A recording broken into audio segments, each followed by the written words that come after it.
So I literally jumped out of my car, grabbed my longest telephoto lens from the back seat, and photographed this thing. I went into the office, I blew it up on a computer screen, and then I could immediately see that it was a high-altitude gas balloon. Photojournalist Larry Mayer attended tonight's State of the Union, but not to report on it. He was a guest of Congressman Matt Rosendale. Each representative is allowed to bring one guest, and Mayer says he was chosen because of the photos of that Chinese spy balloon that he snapped as it made its way over Billings. Hello? Hello, Larry. Hey. Matt Rosendale. All right, buddy, how you doing tonight?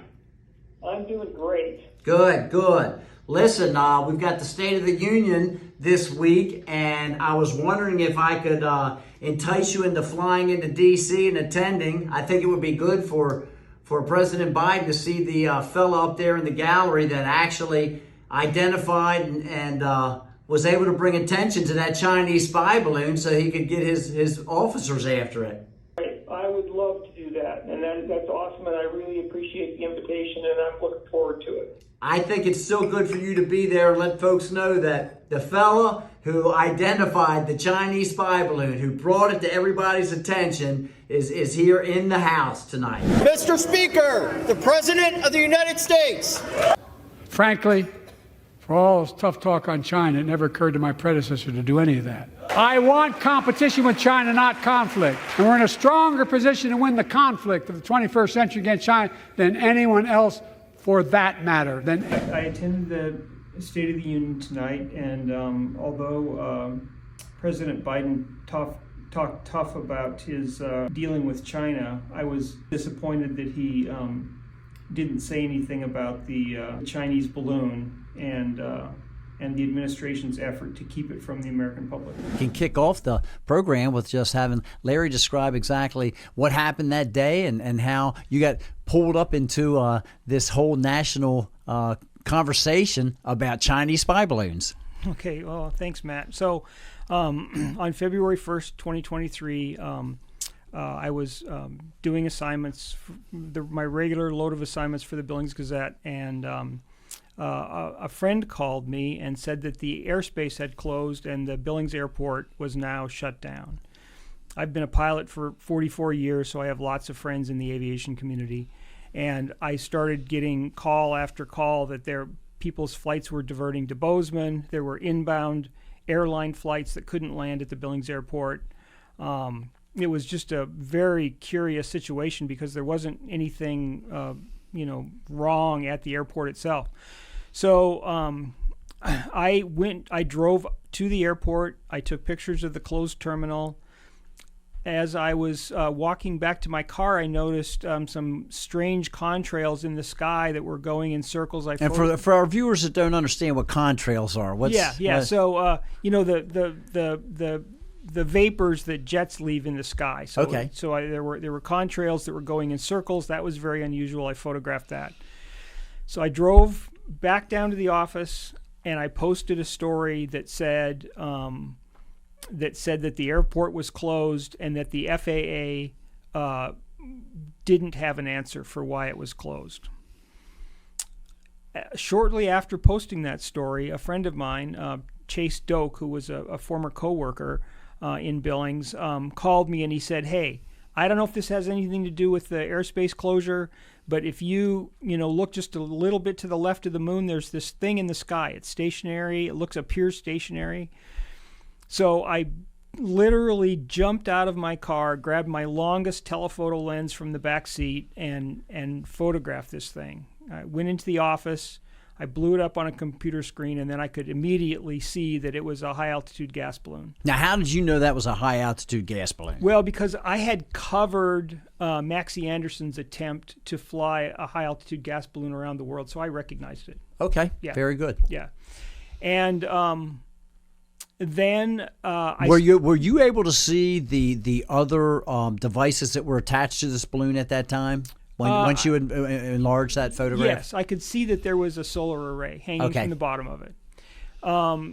And so I started sending those pictures out to everybody. I sent it to the FAA. They didn't respond. I sent it to the National Guard in Montana, and they actually were extremely helpful. They gave me the name of and contact information for somebody at NORAD. Okay. I sent the picture to NORAD, and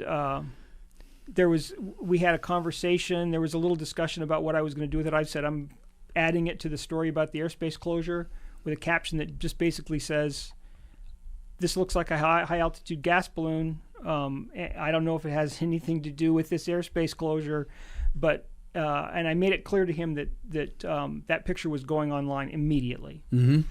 And they got back to me a while later with an email that said, "We're preparing a response." And then it wasn't until the next day that that they had a press conference at the Pentagon and made the announcement that it was a Chinese balloon. Okay, so go ahead. Yeah, and then after the press conference and after the news was, all over the place, then they called me and asked if I had any more questions beyond what was said at the press conference. But by then all the news was out there. Do you believe, after looking back on that experience, that had you not taken those photographs, that NORAD or the federal government would have disclosed to the American people that this indeed was a Chinese balloon at that point, Chinese balloon that had entered our airspace? I don't believe without the photograph they would have told us anything. Yeah. And in fact, the thing, it was so small in the sky that my guess is it would have transited the country without anybody knowing. Yeah. And so that is my intention of bringing you in tonight as my guest as State of the Union, to show this contrast. That's what the Republicans are trying to do this evening as the president delivers his State of the Union, is to bring different guests in that we can show the contrast between what the previous administration under Donald Trump was doing and what the Biden administration is doing. So we've got people that are over a whole host of issues. And my thing is that I know you, I've got a relationship with you, and I thought this is a perfect opportunity for us to truly show that contrast between, number one, transparency in government or lack thereof, because while I believe, as you do, that the federal government, Lloyd Austin, did not disclose this. Secretary of Defense did not disclose this information. It took months before they would declare, number one, that it was a Chinese spy balloon. Number two, that they would admit to the fact that it could maneuver. It had the ability to keep itself over some of our most sensitive national defense systems up at Malmstrom Air Force Base and the 140 ICBMs that they are responsible for.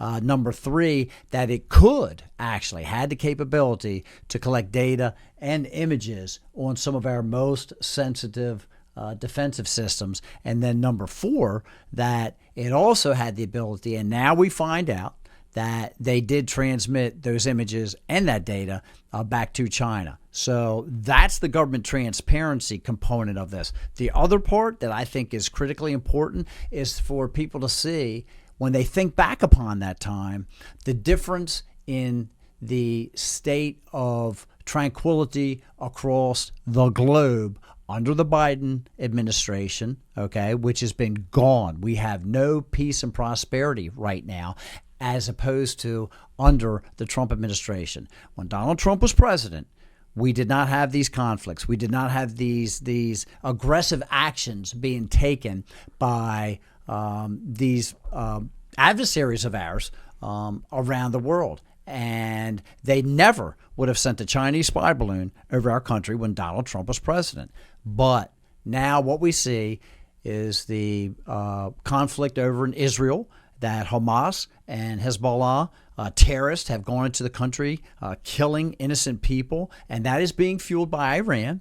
And that has certainly been incentivized because we've re-entered into negotiations with Iran and allowed them to begin again to produce their oil, which fuels all of this.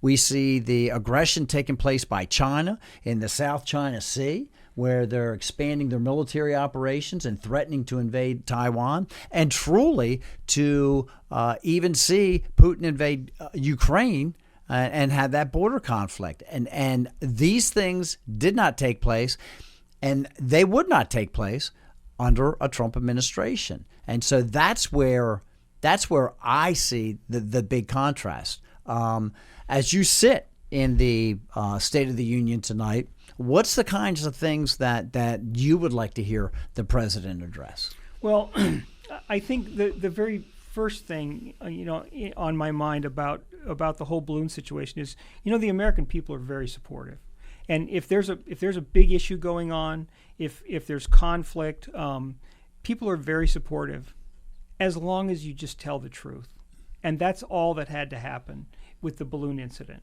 If they had just let people know what was happening with the balloon and that the situation was being monitored, yeah, there might have been some people who were upset about it, but they would have fared much better than they have trying to hide it and have it disclosed. Mm-hmm, mm-hmm. Yeah.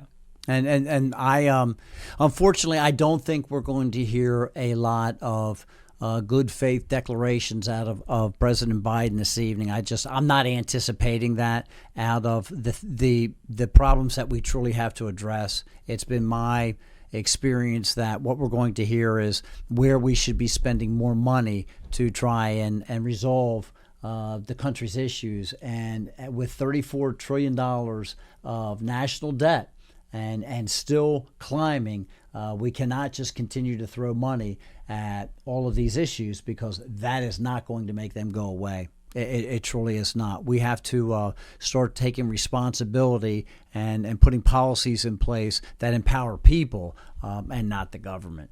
So, any last closing words before we close it out? No, I thank you for the invitation, and I'm looking forward to tonight. Well, I'll tell you, I appreciate you being here. I know that the people across Montana are very proud of the fact that you are the guy that basically showed them what was going on with a Chinese spy balloon that could have caused much more problem than it actually did. So thanks for joining us. Yeah, thank you.